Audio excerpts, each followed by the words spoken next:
La principale raison de longévité dans un mariage, ce n'est même pas le nombre de rapports sexuels dans la semaine.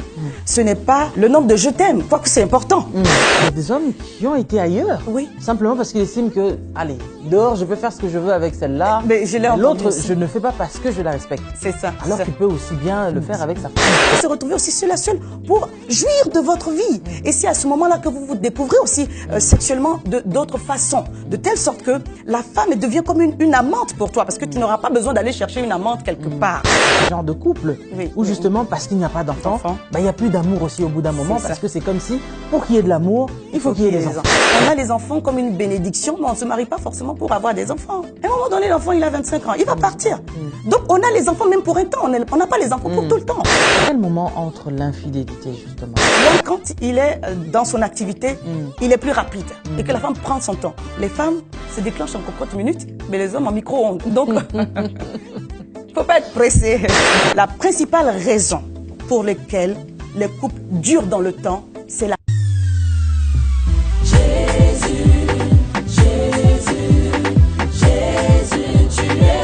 Si Casarema est une bénédiction pour vous, j'aimerais vous encourager, à nous encourager à votre tour, en disant on aimerait devenir partenaire avec Casarema. C'est le mandat de chaque croyant d'aller et de faire de toutes les nations des disciples.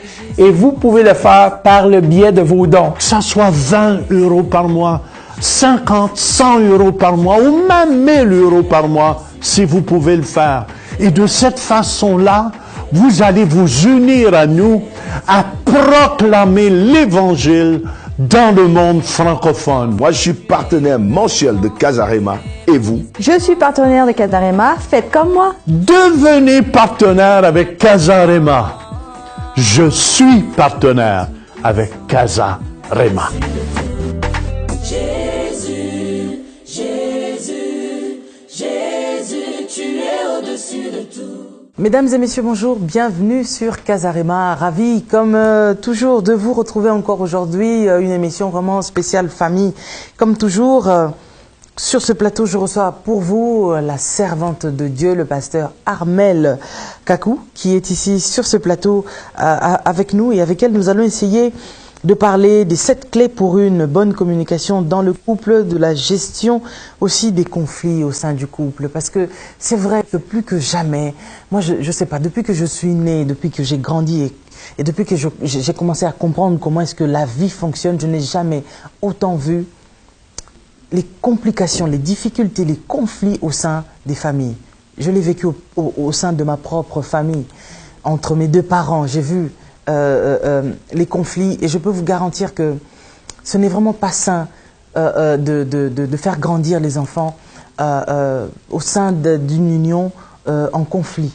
C'est très compliqué. Donc je peux vous dire que je comprends très bien quelle est la situation par laquelle vous êtes en train de passer en ce moment. Je sais que ce n'est pas évident ni pour vous, femmes, ni pour vous, les enfants. Et peut-être aussi que chez vous, vous êtes un homme, vous me suivez, et pour vous, c'est compliqué parce que c'est votre femme qui ne veut plus de vous, qui est partie. Et c'est très compliqué de vivre cette situation. Je pense que le Seigneur va nous aider aujourd'hui à pouvoir vous aider encore pour dire que c'est encore possible que les choses changent. Bonjour, pasteur. Bonjour, servante Louise. La gestion des conflits, les clés pour une bonne communication. Parce que quand on parle conflit, on parle de la communication, on se dit que avant d'arriver en conflit, les termites, c'est souvent la communication aussi. Tout à fait. C'est parce que des fois, tout part de là. C'est qu'on n'arrive pas à communiquer. C'est que au niveau sentimental, ça ne va plus. Au niveau sexuel, on n'est plus épanoui. Et toutes ces choses-là, la finalité, ça génère des conflits. Des conflits, effectivement. En fait, c'est un sujet qui est très, très, très important, la gestion des conflits. Et la communication, donc, comment tu l'as abordé, c'est vraiment ça. C'est-à-dire qu'à la base, quand il n'y a pas de communication dans un couple, ça dégénère sur des problèmes, sur des disputes. Et puis, si c'est mal réglé, ces disputes-là et ces problèmes-là peuvent dégénérer sur une séparation ou sur un divorce. Donc, les raisons sont multiples. Les raisons de disputes au sein des couples. On a premièrement, on va dire, la gestion quotidienne de la maison. Parce que comment la maison fonctionne. Vous avez parlé de monotonie dans votre livre. Oui, oui, oui. C'est-à-dire que au tout début, le couple qui se marie est dans, on va dire, la passion. Hein, il y a la passion, il y a l'enthousiasme du début. Mais ce que les gens oublient, c'est exactement ça. Mais ce que les gens n'ont pas compris, c'est que le mariage commence après la célébration. La célébration, c'est le jour de la fête où on est accompagné de toutes les personnes. Mais le vrai mariage débute quand on a fini de porter sa belle robe, son beau costume, on a fini de manger toutes les nourritures et tout ça. C'est là que le mariage commence. Et quand on est en face d'une personne qui a son cheminement, on a notre cheminement, on doit apprendre à faire en sorte que la monotonie ne s'installe pas. Donc, il s'agit, par exemple, de mettre en place des sorties, tout ce qui convient dans la vie du couple. Par exemple, les gens travaillent en général. Monsieur travaille, madame travaille, parce qu'au début, il n'y a pas d'enfant. Au début, il n'y a pas d'enfant. Donc, on a la possibilité quand même d'avoir des activités à deux, de pouvoir se développer notre complicité. C'est vrai qu'on va à l'église, mais en dehors de l'église, on a des activités. Donc, on prie ensemble, mais en dehors de toutes ces choses-là, on a des petites activités à côté qui font que on travaille le romantisme, on travaille l'harmonie conjugale, et ça c'est important parce que si on travaille à cela, normalement la monotonie ne devrait pas pouvoir s'installer au sein du couple. Et donc comme je rebondis un peu sur les causes des conflits donc dans le couple, il y a principalement la gestion des tâches ménagères et des choses de la vie. En Afrique, ce que j'ai remarqué, c'est que la femme a de l'aide. Mais ici en France ou en Europe, les femmes attendent que leur mari donne un coup de main. C'est bon, ce qui est légitime. C'est-à-dire que les travaux ménagers incombent à la femme de façon générale. Je ne discute pas cela. On n'est pas en train de dire que il y a l'égalité des choses à la maison, monsieur. Non. Mais un homme qui veut avoir une femme qui est attentionnée et qui s'occupe de lui doit pouvoir donner un coup de main avec régularité. C'est pas la quantité de choses. Même s'il fait une petite chose, mais de faire cette chose-là avec régularité, ce serait une très très bonne chose. Une des raisons donc des disputes, c'est le manque de complicité aussi dans la vie sexuelle. Il y a un manque de complicité dans la vie sexuelle, ça peut dégénérer sur des conflits. Et puis aussi les problèmes d'argent, donc les problèmes de finances. Mais j'ai suivi une étude qui m'a fait du bien, c'est que la principale raison de longévité dans un mariage, ce n'est même pas le nombre de rapports sexuels dans la semaine. Ce n'est pas le nombre de je t'aime, quoique c'est important. C'est important. Parce que avant de rentrer dans le foyer ou dans le couple, les gens sont attentionnés, il y a des compliments. Et puis après, les compliments, ça finit, les je t'aime, ça finit. Non, les je t'aime doivent continuer. La principale raison pour laquelle les couples durent dans le temps, c'est la capacité à gérer des conflits. La principale raison. Parce qu'on a beau dire, dans tous les couples, il y a des conflits. La Bible dit dans Matthieu 7 que la maison qui est solide, c'est la maison qui résiste quand le vent passe, quand la tempête passe. Ça veut dire qu'on n'a pas le choix. À un moment donné, le vent va passer, la tempête va passer. Mais qu'est-ce qui va faire que la maison reste? Parce qu'elle est fondée sur Jésus. Parce que monsieur et madame, les conjoints ont appris à gérer des conflits dans la paix. Je voudrais prendre 2 exemples pratiques pour des gens que moi je suis. Donc je parle de quelque chose à laquelle j'ai assisté, j'ai été témoin. J'ai suivi quelques personnes et une fois, le mari est revenu avec une morsure. C'est-à-dire un suçon, quoi. Non, on peut même pas un suçon. C'est-à-dire qu'à la suite d'un conflit, la femme a mordu son mari. Je ne parle pas des choses de l'extérieur, je parle des choses de l'Église. Donc je parle des enfants de Dieu. Donc pour que ça arrive là, c'est que qu'est-ce qui s'est passé? La gestion des émotions a pris un autre tournant. Et ça, c'est l'un des problèmes. Quand on a un désaccord, il ne faut pas monter les choses avec les émotions pour que ça ne dégénère pas. C'est très important de gérer les conflits de telle sorte qu'on puisse régler le problème dans la paix et que la colère ne vienne pas prendre le dessus. Donc il y a une autre situation aussi dans laquelle, pour madame, vous savez, quand on est en conflit, il faut savoir que même dans le désaccord, on peut trouver un accord. Ça, c'est pas toujours simple. Il faut qu'on sache qu'à la base, monsieur et madame ne seront pas toujours d'accord sur tout. Bon, quand il s'agit quand même des questions de vie, c'est important. Mais quand c'est des choses de la vie de tous les jours, c'est de comprendre que l'homme et la femme ne seront pas forcément d'accord sur tout. Donc, si on peut accepter ça déjà, c'est bon. Et quand il y a un conflit, de ne pas gérer les choses avec émotion, c'est-à-dire de ne pas laisser la colère monter pour que ça ne dégénère. Donc, comme l'homme est le chef de la famille et que c'est l'homme qui a le dernier mot, Je peux y aller? Ah oui, allez-y, je pense que ceux qui nous suivent sont en train de noter. Et comme c'est l'homme qui a le dernier mot, dans ce cas pratique, monsieur et madame étaient dans une activité donc, commune et la madame avait en charge de s'occuper des locaux d'une certaine partie de leur activité.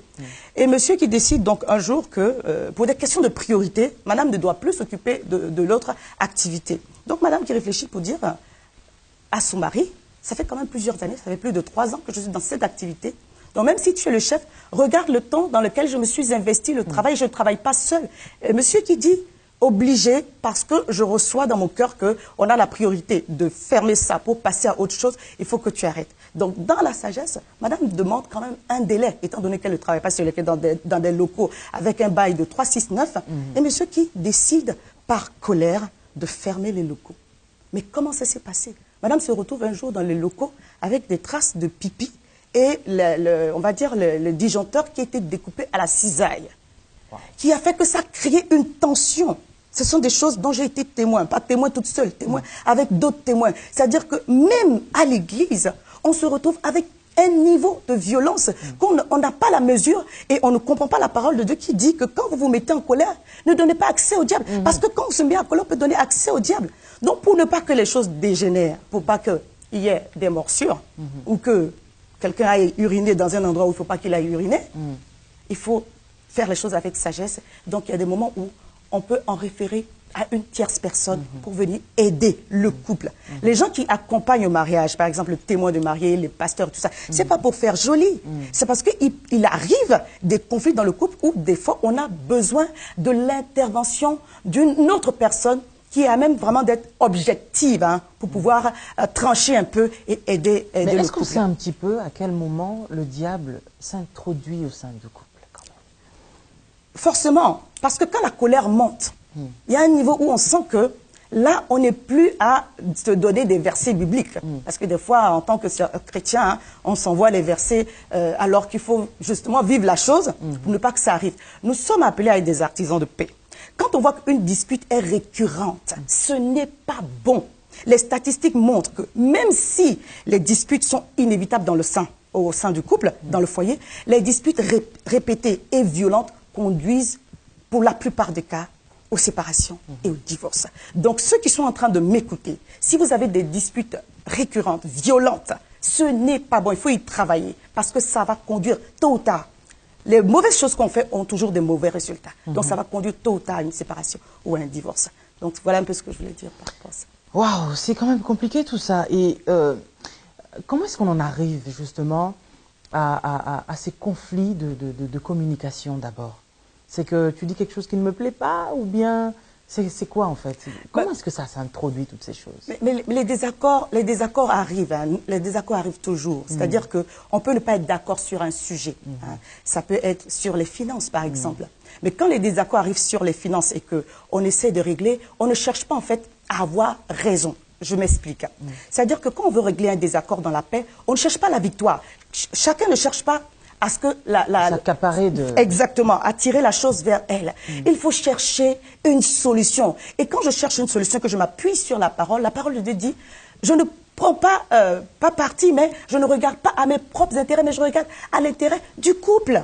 Je regarde à l'intérêt commun. Donc si on regarde à l'intérêt du couple et de la famille, on ne cherchera pas sa victoire personnelle, mais une solution qui est basée sur la parole. En tout cas, je parle en tant que pasteur, en tant que servant de Dieu, mais en tant qu'aussi chrétienne. Chaque fois que vous voulez chercher une solution qui perdure, référez-vous toujours à la parole. Et comme j'ai dit tout à l'heure, si c'est compliqué de pouvoir trouver la solution entre vous deux, il ne s'agit pas de convoquer le mari ou de convoquer la femme à tort et à travers, mais de trouver une personne en qui les deux ont confiance et de lui présenter la situation. Parce que, étant en dehors de la situation, il y a moins d'affect. C'est-à-dire on est plus objectif quand on est en dehors de la situation. C'est important aussi. Ouais. Alors, comment gérer en fait cette solitude? Parce que c'est vrai qu'au bout d'un moment, quand il n'y a plus de communication, chacun se retire un petit peu.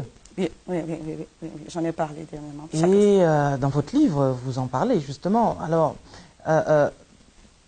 ça peut arriver que l'homme se sente seul, ou alors la femme aussi, elle commence à se sentir seule. Ça veut dire que là, il y a déjà une fissure qui est en train de se créer. Comment gérer cette solitude-là? Il y a des femmes qui sont en train de nous suivre, qui se sentent seules. Oui. Parce qu'en fait, ok, au départ, comme on a parlé tout à l'heure, tout va bien, on se découvre, on s'aime, c'est la passion. Mais au fur et à mesure du temps, lorsque les enfants arrivent, ça commence un petit peu à dégénérer.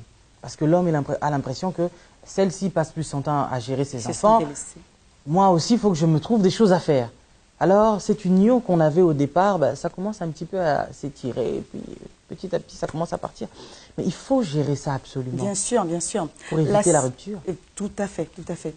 La Bible dit que deux valent mieux qu'un. C'est-à-dire qu'à la base, Dieu a fait l'homme et la femme pour qu'ils soient ensemble. Mais pas ensemble physiquement, seulement. Ensemble, la même pensée. Ensemble, la même vision. Ensemble de cœur.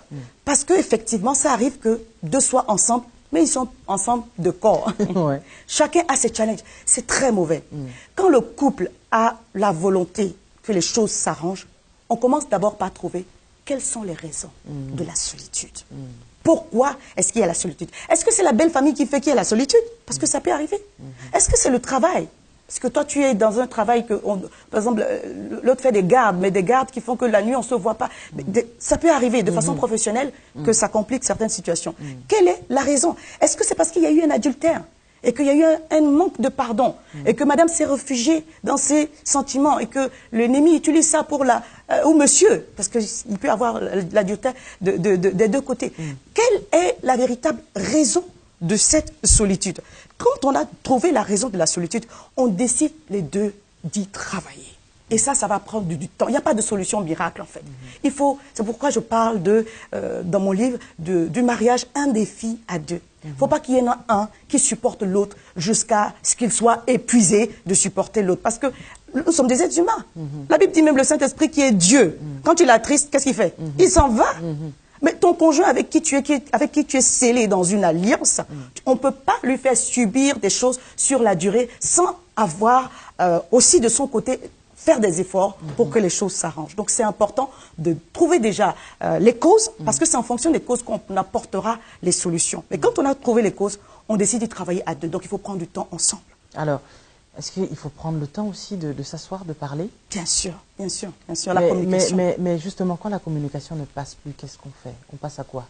La communication, normalement, devrait passer dans le sens où les sentiments, même quand ils refroidissent, ne sont pas partis, les sentiments sont toujours là.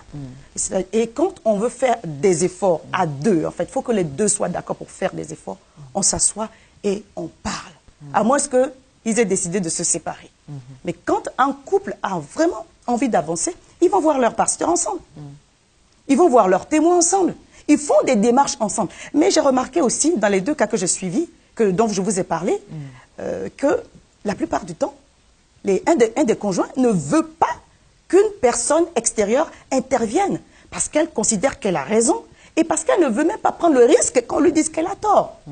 Mais quand c'est comme ça, l'autre conjoint ne peut pas forcer parce qu'on ne peut pas régler une affaire avec une personne extérieure en qui on a confiance si les deux cœurs ne sont pas ouverts. Mais j'ai un troisième cas. J'ai un troisième cas dans lequel j'ai été témoin, donc j'ai parlé avec les personnes sur un malentendu. Je vais quand même parler de l'histoire. Un mari devait aller chercher sa femme à la gare, il a oublié son téléphone à la maison. Il est arrivé à la gare, il n'a pas trouvé la femme. Donc il ne pouvait pas l'appeler pour lui dire « Je suis à la gare, où est-ce que tu es ?» Donc il rentre à la maison. Et la femme rentre, elle arrive à la gare, elle ne trouve pas le mari. Donc elle rentre à la maison à pied. Tout le trajet en train de ressasser.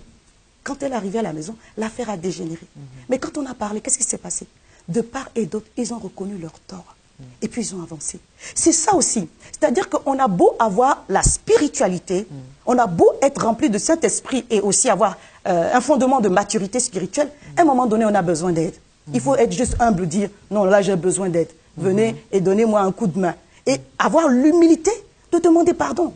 Parce que quel que soit ton niveau spirituel, que tu sois serviteur de Dieu ou pas, il peut arriver des mots qui dépassent la pensée. Il faut reconnaître, j'ai dit là quelque chose que je n'avais pas dû dire. Pardon. Et puis on avance. Parce que parfois les mots aussi font beaucoup plus mal que les gestes. Les mots peuvent faire très mal et avoir vraiment l'effet d'un coup de poignard. Mais si on est dans la quête et dans les efforts de construire le couple, on demande pardon et puis on avance. Et c'est là qu'il faut savoir que on a tous notre humanité. Il n'y a pas un qui est parfait. Il n'y a personne qui est parfait et il n'y a pas de mariage parfait. Donc si même votre conjoint en qui vous avez vu une hauteur de spiritualité arrive à dire des choses qui ne conviennent pas et que cette personne vient s'excuser, mais acceptez le pardon puis on avance. Et dans le cas du troisième couple, je bénis le Seigneur parce que à cause de l'humilité de cœur, les deux ont compris que là, tu as fauté un peu. Là, moi aussi, comment je fais pour sortir de la maison si sans le téléphone? Et puis, il y a eu la réconciliation. Gloire à Dieu. Donc, il faut avoir cette humilité-là également. Waouh! On va encore parler de quelque chose qui fait encore plus mal et qui, très souvent, amène les conflits au sein du couple, les relations sexuelles. Alors ça, c'est vraiment l'apothéose. Mais ça sera juste après la pub. Tu as été programmé pour réussir et non pour échouer. Tu as été programmé pour des grandes choses et non pour des petites choses. Je déclare des surprises agréables dans la vie de quelqu'un.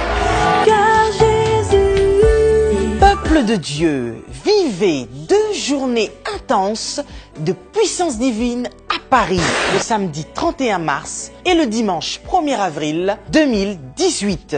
La délivrance des cas impossibles. Qu'est-ce que le Seigneur ne peut faire?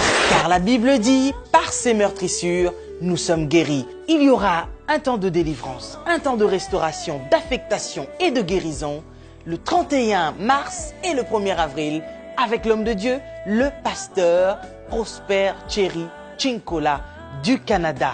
Il a déjà dit, lève-toi, prends ton lit et rentre chez toi.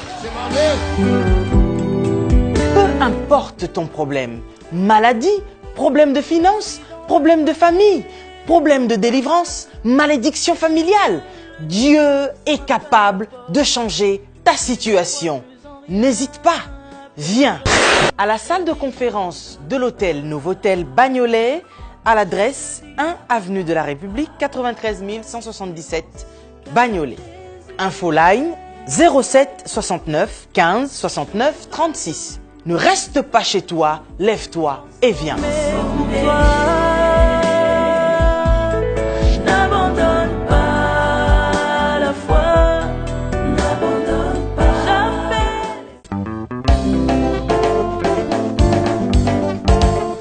Vous savez qu'ici à Casarema, on veut élargir l'espace de notre tente. Et on a besoin de vous pour cela. Vous savez qu'on veut acheter une station de télévision, mais qui va coûter des millions d'euros. Mais on a besoin de vous qui êtes fidèles à nous regarder. Faites un don dès aujourd'hui. Amen, on a besoin de s'unir, les francophones ensemble. Faites un don dès aujourd'hui. Et dites-nous, Blaise, les gens, je suis avec vous. Amen. Et on croit pour un miracle ensemble. Pour soutenir cette œuvre en devenant partenaire de Casarema, faites votre don sur notre compte PayPal casarema@live.fr ou contactez-nous au numéro qui s'affiche au bas de votre écran. Casarema, c'est de la bonne terre. Pour votre édification spirituelle, suivez des puissants témoignages, des puissantes prédications, des puissantes prières en live, des émissions chrétiennes, des clips top gospel. Abonnez-vous dès maintenant sur notre nouveau compte YouTube Casarema Satellite. La Bible dit que vous devez vous entretenir par des psaumes, des hymnes, des cantiques spirituels, chantant et célébrant de tout votre cœur les louanges du Seigneur. Alors, abonnez-vous dès maintenant sur notre nouveau compte YouTube Casarema Satellite.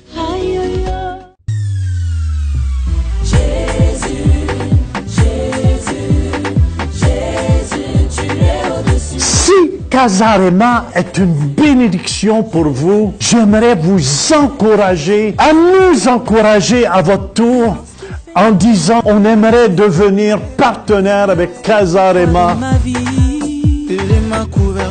C'est le mandat de chaque croyant d'aller et de faire de toutes les nations des disciples. Et vous pouvez le faire par le biais de vos dons. Que ça soit 20 € par mois, 50, 100 € par mois, ou même 1000 € par mois, si vous pouvez le faire. Et de cette façon-là, vous allez vous unir à nous à proclamer l'Évangile dans le monde francophone. Moi, je suis partenaire mensuel de Casarema. Et vous? Je suis partenaire de Casarema. Faites comme moi. Devenez partenaire avec Casarema. Je suis partenaire avec Casarema. Jésus, Jésus, Jésus, tu es au-dessus de tout. Voilà, nous sommes de retour. Alors vraiment, tout à l'heure, je vous ai dit juste avant la pause, les relations intimes au sein du couple, ça aussi, c'est vraiment une grande source de conflit. Bien sûr. Pourquoi? Parce que au départ, peut-être ça allait parce qu'on le faisait comme des cochons, je sais pas. Parce que voilà, c'était par passion, on avait envie de découvrir des choses. Mais il y a des moments où, pendant le mariage, les enfants arrivent, la femme, elle peut avoir des tendances à se fatiguer, ou souvent les hommes vont dire « Oui, mais toi, tu es tout le temps fatigué, la vie sexuelle n'est plus forcément la même. » Et peut-être aussi le travail, enfin, il y a beaucoup de choses là-dedans qui englobent et qui font que ça ne va pas trop. Alors, comment gérer cette partie-là? Effectivement, il faut que le couple soit préparé. Je pense qu'il y a une bonne partie de préparation. Est-ce qu'on s'y prépare? Oui, c'est-à-dire que la préparation, elle est importante, mais elle ne suffit pas parce que quand on rentre dans le mariage, il faut vivre le mariage. Mais le minimum de préparation, ça aide quand même. De savoir que dans le couple, il y aura tellement de responsabilités qu'on ne sera pas tout le temps à être dans le jeu ou dans l'amusement. Donc l'homme et la femme qui se retrouvent ensemble, quand les enfants sont pas encore là, ils ont beaucoup plus de facilité par rapport à leur vie sexuelle parce qu'ils ont du temps, parce qu'ils sont ensemble, parce que voilà, le mariage, il vient de se faire. Donc il n'y a pas beaucoup de difficultés par rapport à ça. Mais on tient compte quand même du fait que le nombre de responsabilités dans le couple peut finir par amenuiser un peu les désirs les uns des autres. Et surtout quand les enfants arrivent. L'homme, des fois, regarde plus la femme comme une femme, mais comme une mère. Mais comme une mère. Et ça affecte beaucoup d'hommes parce que il voit la mère de ses enfants. Mais la mère de ses enfants, elle a plus de casquettes. C'est la mère, mais également l'épouse. Et ça, il y a un travail qui doit se faire au niveau de l'homme pour que... J'ai déjà entendu des hommes dire que j'aurais bien aimé pas faire une position contre nature, non. J'aurais bien aimé faire telle chose avec ma femme, mais c'est la maman des enfants, je ne peux pas lui demander ça. Alors, il y a des hommes qui ont été ailleurs, simplement parce qu'ils estiment que, allez, dehors, je peux faire ce que je veux avec celle-là, mais l'autre, je ne fais pas parce que je la respecte. C'est ça. Alors qu'il peut aussi bien le faire avec sa femme. Bien sûr, bien sûr. Ce que l'homme doit avoir à l'esprit, c'est que la femme aussi a le désir de découvrir des choses. Je pars du principe que il faut que les deux soient d'accord. Parce que comme la femme n'est pas l'objet de son mari, ou que le mari n'est pas l'objet de sa femme, il faut que les deux soient d'accord pour expérimenter des choses. C'est dans ce sens-là que j'encourage les couples, des fois, à sortir de chez eux. Hein, comme on en parlait tout à l'heure, laissez les enfants, sortez de chez vous. Certains n'ont pas eu de lune de miel. Comme je disais dans mon dernier live, moi j'ai géré mon couple de telle sorte que le fait de ne pas se retrouver aussi, des fois, seul à seul avec son mari, c'est pas bon. Parce que quand vous avez des situations importantes de crise à gérer, faut se retrouver seul à seul. Mais même sans les situations de crise, faut se retrouver aussi seul à seul pour jouir de votre vie. Et c'est à ce moment-là que vous vous découvrez aussi sexuellement d'autres façons. De telle sorte que la femme devient comme une amante pour toi. Parce que tu n'auras pas besoin d'aller chercher une amante quelque part. Donc c'est prendre le temps avec sa femme pour pouvoir se retrouver. Et de prendre du temps avec son mari pour pouvoir se retrouver. Et la solitude, la monotonie plutôt ne viendra pas si les deux y travaillent vraiment. C'est important. Donc la monotonie arrive aussi parce qu'en fait, bon, c'est comme si on n'a plus rien à découvrir. Oui, bon, on se dit qu'on n'a plus rien à découvrir, mais à chaque saison, l'homme qui est là, s'il continue à faire des efforts, et la femme, si elle continue à faire des efforts, découvriront une autre facette de cette personne, parce qu'on ne parviendra jamais à découvrir son mari totalement. Normalement, on continue à le découvrir. Et la femme également, normalement, on continue à la découvrir. Il n'y a que Dieu qui nous connaisse vraiment tels que nous sommes. Mais si on s'améliore et qu'on se bonifie de part et d'autre, on devient un meilleur mari. C'est-à-dire qu'on continue à faire des compliments. Monsieur à madame, madame à monsieur. C'est-à-dire quand la femme vient de se coiffer, faut lui dire que même si... Voilà. Il y a des choses qui ne doivent pas s'arrêter pour que ça apporte du piment et du feu à l'amour pour que ça puisse continuer. Bon, c'est vrai que souvent on a l'impression que bon, les enfants, c'est à cause d'eux, alors que les enfants viennent quand même ajouter... C'est une bénédiction. Voilà, un plus. Mais il y a aussi de ces couples qui sont aussi en train de nous suivre, qui n'ont pas d'enfants. Mais le fait aussi qu'il n'y ait pas d'enfants, ça crée aussi des tensions. Oui. Là, vous verrez que l'homme ne mange plus à la maison, il est très souvent dehors. Ah bon, il a déjà mangé à l'extérieur, quand il rentre juste pour dormir. On sent aussi cette fissure-là aussi au sein de ce genre de couple, où justement, parce qu'il n'y a pas d'enfants, il n'y a plus d'amour aussi au bout d'un moment, parce que c'est comme si, pour qu'il y ait de l'amour, il faut qu'il y ait des enfants. Alors que non, comme je disais dans la première émission, quand on a travaillé à avoir un projet de vie, le reste là vient pour accompagner. Les enfants, on a les enfants comme une bénédiction, mais on ne se marie pas forcément pour avoir des enfants. On se marie pour être avec quelqu'un avec qui Dieu nous a dit, vous allez accomplir quelque chose ensemble. Parce qu'à seul, on va très, très, très, très vite. Mais quand on est associé, on va très loin. Et Dieu veut que chacun d'entre nous, on aille très loin. C'est pour ça qu'il nous associe quelqu'un. Donc, avec ou sans enfants, bien, on doit être heureux. Vraiment, je ne dis pas que c'est normal. Tous les couples sont appelés à se multiplier. Mais il ne faut pas en faire une histoire. Il y a des personnes qui ont géré des challenges par rapport à l'enfantement et l'enfant est venu plus tard. Mais le fait d'avoir la pression des gens peut créer aussi une tension au sein du couple. Donc le couple doit savoir, les conjoints doivent savoir que les enfants sont appelés à partir. À un moment donné, l'enfant, il a 25 ans. Il va partir. Donc, on a les enfants même pour un temps. On n'a pas les enfants pour tout le temps. Les enfants viennent, voilà, on est ensemble sur une période. Après, ils s'en vont, qui reste ensemble? Monsieur et madame. Donc, si on ne prend pas plaisir à être ensemble au départ, mais ça va être compliqué. Quand on vit ensemble pour les enfants. Pour les enfants, quand les enfants vont partir. Donc, on ne peut pas prendre le problème des enfants ou bien la situation, la venue des enfants pour en faire des histoires. Mais reconnaître que quand les enfants sont là, les mamans deviennent moins disponibles. La maman, c'est normal, il faut qu'elle s'occupe de l'enfant qui est arrivé, qui se réveille dans la nuit, elle ne dort pas. Pratiquement, il y a des enfants qui font pas de nuit jusqu'à 6 mois. Mais une maman qui est aussi épuisée, si on n'est pas dans la compréhension, l'homme va se sentir rejeté, alors que ce n'est pas le cas du tout, puisque c'est l'enfant du couple, quelque part. Bah justement, c'est à cette période-là que beaucoup d'hommes se sentent rejetés. Exactement. Ah bah toi, avec ton enfant, c'est que ton enfant, c'est que lui, c'est que lui. Quand j'ai besoin de toi, t'es fatigué, t'es fatigué. C'est l'histoire des enfants. Il faut quand même comprendre. Il faut comprendre. Voilà, c'est pour ça que vraiment, il faut que les gens lisent le livre. Le mariage est un défi à deux. Soyez vraiment dans la compassion et dans la compréhension. Quand vous comprenez votre conjoint, la main de Dieu est là pour pouvoir apporter la sécurité qui convient. Parce qu'il y a un moment donné où aussi il faut endurer, il faut supporter certaines choses.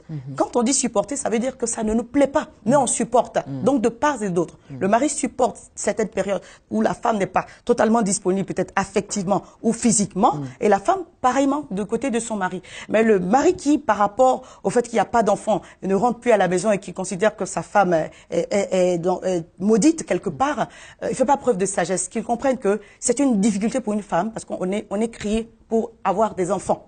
C'est une difficulté pour une femme, et que toutes les femmes qui sont en train de traverser ce challenge-là ont besoin du soutien de leur mari. Mais je connais des couples où aussi la stérilité est due à l'homme. Et dans ce cadre-là, la femme devient le soutien de son mari. Ah bah, en fait, quand ça touche l'homme, la femme est toujours là pour supporter. Mais quand c'est la femme, ça devient toute une histoire. Non, c'est vrai. Alors, j'aimerais aussi que nous puissions parler aussi de l'infidélité. À quel moment entre l'infidélité, justement? Très, très souvent à cette période-là. À cette période-là, parce que la régularité des relations sexuelles, elle diminue. Elle diminue avec l'épuisement, elle diminue avec la présence des enfants quand ils sont petits. Et donc l'homme se sent un peu rejeté parce que les désirs chez la femme ne sont pas aussi prononcés que chez l'homme. Bon, c'est à ce moment aussi que la femme doit faire preuve de sagesse. Parce que si ça fait 1 mois, ça fait 2 mois, toi-même tu sais qu'il y a un problème quelque part. Donc, l'homme doit comprendre la femme et la femme doit faire preuve de sagesse. Mais l'homme qui va voir ailleurs parce que sa femme n'est pas disponible, c'est pas bon non plus. C'est-à-dire qu'il faut qu'à un moment donné, quand ce genre de problème arrive, il y ait la communication. On s'assoit puis on parle. Pourquoi on ne peut pas parler de tout? On doit parler de tout. On doit parler de tout. Le couple doit parler de sa sexualité. Moi, je considère que dans l'Église, on ne devrait pas faire de sujets tabous.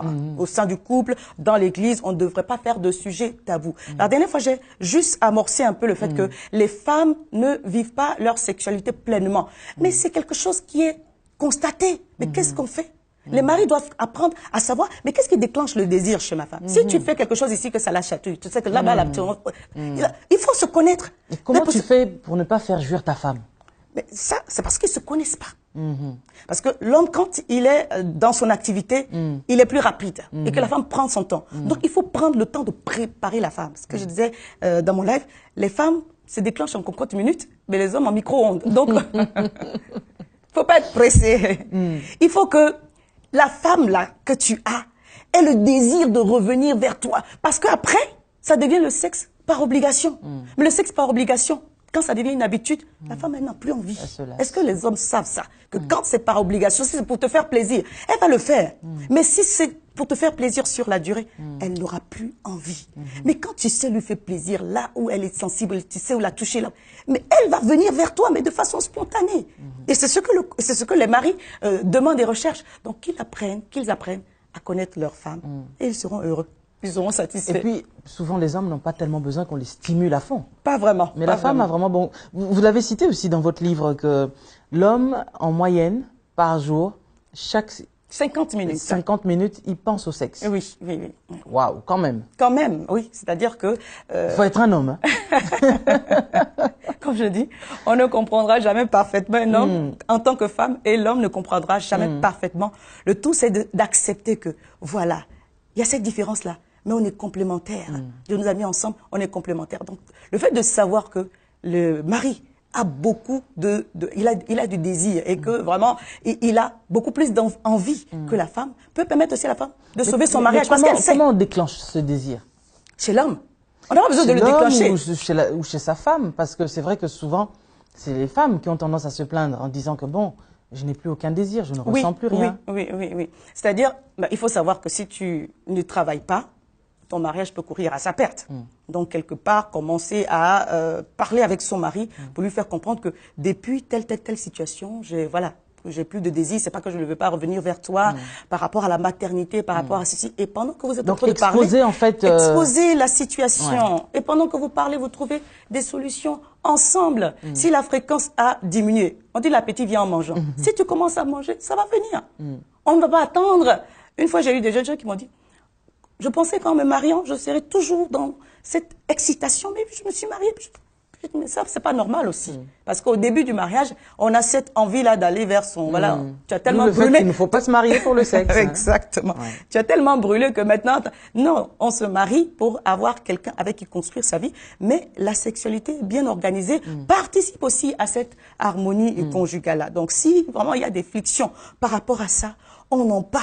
Et on fait... Il y a des choses maintenant qu'on vend en pharmacie pour exciter le désir. Mais les enfants de Dieu peuvent les utiliser aussi. Pourquoi pas? Voilà. Tout n'est pas dans la prière. J'ai perdu, voilà, j'ai perdu le désir. On va prier en langue. On va chasser les démons. Il n'y a aucun démon à chasser là. Prends du temps. Prends une chambre d'hôtel. Va avec ta femme et tu verras si les désirs ne vont pas revenir. Donc, de fois aussi, c'est le fait d'être toujours au même endroit. Exactement. Faire les choses de la même manière. De la même façon, la monotonie. Mais il faut changer de cadre.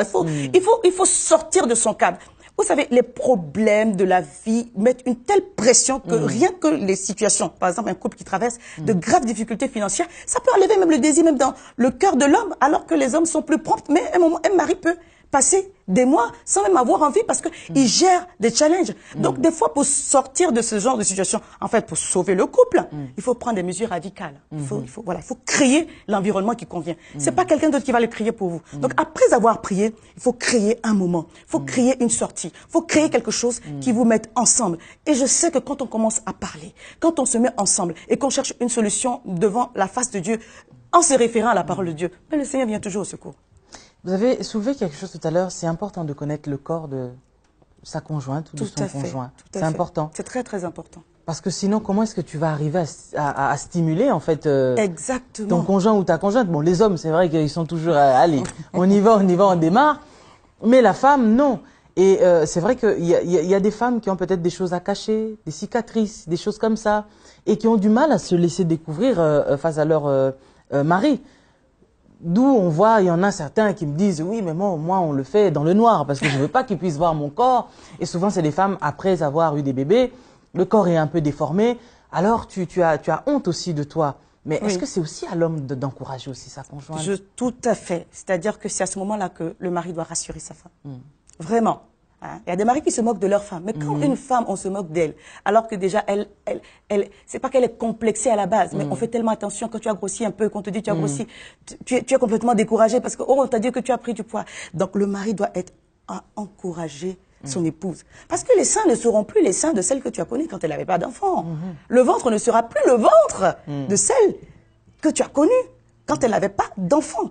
Et puis, il y en a qui n'ont pas connu de relations sexuelles avant leur mariage. Pour celles qui se sont... Moi, je me suis mariée jeune. Donc, j'ai rencontré mon mari. C'est le premier que je connais, je me suis mariée. Mais tout le monde n'a pas eu à avoir ce background-là. C'est-à-dire qu'il y a des personnes qui ont eu un peu d'expérience. Donc, c'est plus facile de s'ouvrir. Mais quand tu as rencontré une femme qui n'a pas d'expérience, mais donne-lui de pouvoir être à l'aise. Ça, c'est pas aux autres femmes de le faire à ta place. C'est-à-dire que les mamans peuvent donner des conseils, de l'encouragement et tous les conseils qu'on peut donner, elle va lire et tout ça. Mais quand on est dans le cas pratique, quand on est en face de la pratique, c'est celui qui a le plus d'expérience. Donc, ça peut être l'homme. Si l'homme a beaucoup plus d'expérience que la femme, il donne son expérience, il partage son expérience. Si la femme a beaucoup plus d'expérience, également, je ne conseille pas... Sans se moquer, évidemment. Bien sûr, bien sûr. Parce que ça aussi, c'est une autre source de conflit. Non, mais je dis... Les comparaisons.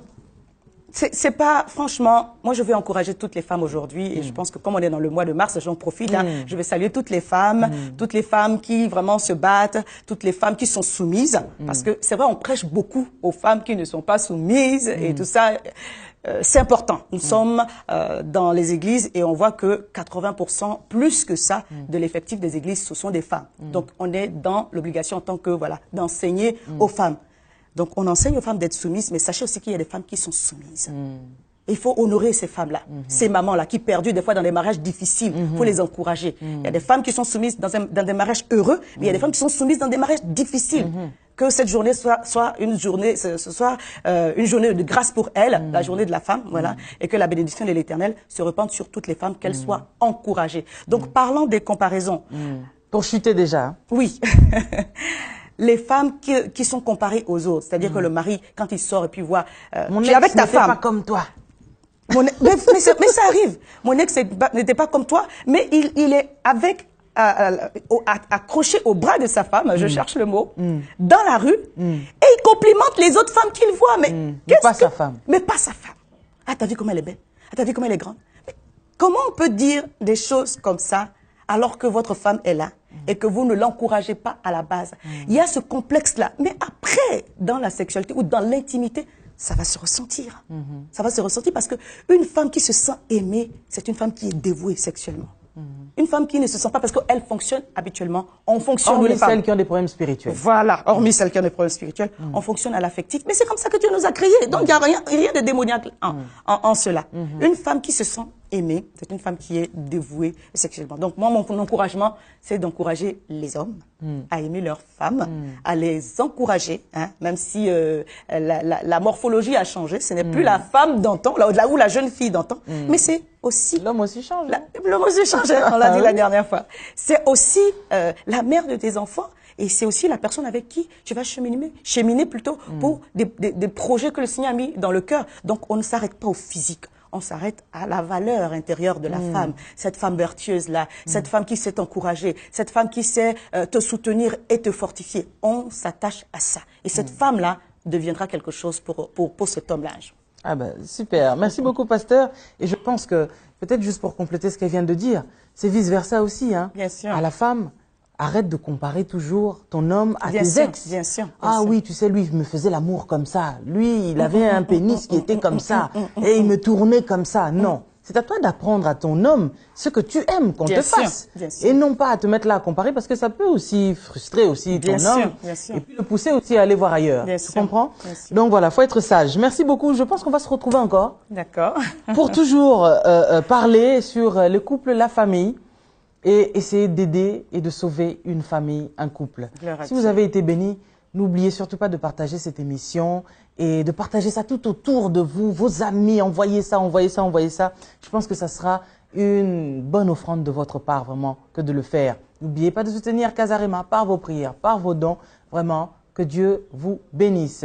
On se retrouve la fois prochaine, encore avec Pasteur Armel, l'ami de tous les couples.